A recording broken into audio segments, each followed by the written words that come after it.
ভাই খারাপ। হ্যাঁ ভাই, সকাল সকাল কই যাস? চাইতেছি একটু কাজ আছে। কাজ আছে? বাপ মরলো 7 দিন হইলো, তুই এখন পর্যন্ত একদিন বাজারে যাস নাই? প্রত্যেকদিন আমার বাজার যাওয়া লাগে। বাজারে তুমি আমার বলো কেন? তোমার সেদিন আমি 2000 টাকা দিলাম বাজার করার জন্য। বাড়ি আত্মীয় স্বজন আইছে, 2000 টাকা দিয়ে কি হয়? আমার তো প্রতিদিন যাইতেছে 5000 করে। তুমি খালি সবকিছু আমার ব্যাগের উপর ফেলো কেন? ছোট ভাই আছে না, ওরে তো কিছু কোনো সময় কিছু কও না, ওরে কিছু কও। ছোটটার কথা কর, ও তো একটা বাধাই মেয়ে, আর ভাবে মরে গেছে, সব টিনে ফেলাই গেছে আমার গাড়ি। আমি তোমার গাড়ি চড়ে খাই মানে? আমারটা আমি নিজে কামাই করে খাই, আমি পরিশ্রম করি না? তুই তো পরিশ্রম করছিস, তারপরে সবকিছু আমার উপর দিয়ে যাইতেছে। এইটা কি সিরাজুল ভাইয়ের বাড়ি না? হ্যাঁ, এটা সিরাজুল ইসলামের বাড়ি, কিন্তু উনি তো 7 দিন আগে মারা গেছেন। হ্যাঁ, আমি তার মৃত্যুর খবর শুনেই একটা দরকার এসেছি। কি দরকার বলেন আমাকে? আমার জানা মতে তোমরা তো 3 ভাই, এখানে 2 ভাই আছো, আরেক ভাই কোথায়? আমাদের 3 ভাইকে কি দরকার? আমার বড় ভাই আছে, বলেন এখানে, সমস্যা নাই তো, আমরা 2 ভাই আছি। না, দরকারটা বিশেষ প্রয়োজনীয়, তোমাদের 3 ভাইকেই লাগবে। ওকে একটু ডাকো বাসায় থাকলে। ও তো মনে হয় ঘুমে, তারপরেও যেহেতু বলতেছেন তাইকে দেখি। রায়হান, রায়হান, হ্যাঁ ভাই, কি হয়েছে? এদিকে আসতো একটু।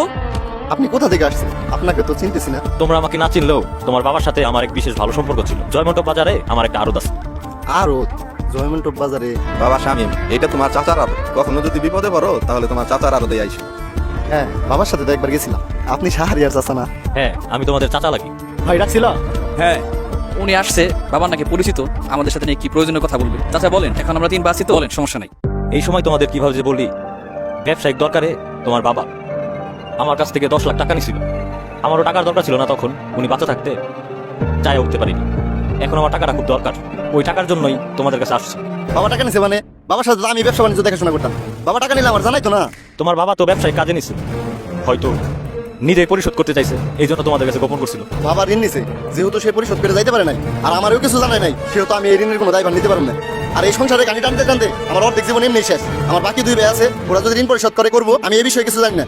তুমি ঋণের বোঝা আমার কাঁধের উপরে দাও মানে? আর সংসারে কি তুমি 1 লাখ খাচ্ছ নাকি? আমি খাটি নাই? আর খাইটি কি তুমি কোনো সুবিধা নাও নাই? আর বাজার টাকা পয়সা ইনকাম করছে, সব তো তোমারই দিছে। আমার কি কিছু দিছে? এই 10 লাখ টাকা এনে তো মনে হয় তোমারই দিছে।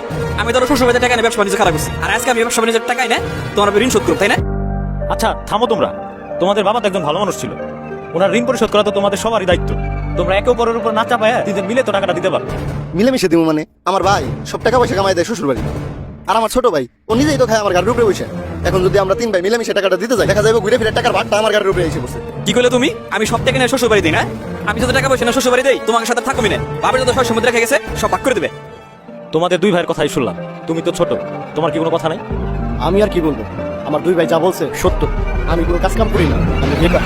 কিন্তু আমার বাবা তো মারা গেছে, আর আমার বাবা যদি সত্যি ঋণ নিয়ে থাকে, আর আপনার কাছে যদি কোনো উপযুক্ত প্রমাণ থাকে, তাহলে তো আমাদের 3 ভাই দায়িত্ব আমার বাবার ঋণটা শোধ করা। যেহেতু আমার 2 ভাই ঋণ পরিশোধ করতে অস্বীকার করছে, সেহেতু আমি আমার বাবার ঋণটা পরিশোধ করবো ইনশাল্লাহ। 2 টাকা দিবি মানে? 2 টাকা দিবি কোত্থেকে? তুমি না বললা জমি জমা ভাগ করে নিবা, আমার ভাগেরটা তো আমাকে দিবা নাকি? আমার ভাগেরটা আমি বিক্রি করে আমার বাবার ঋণ পরিশোধ করবো।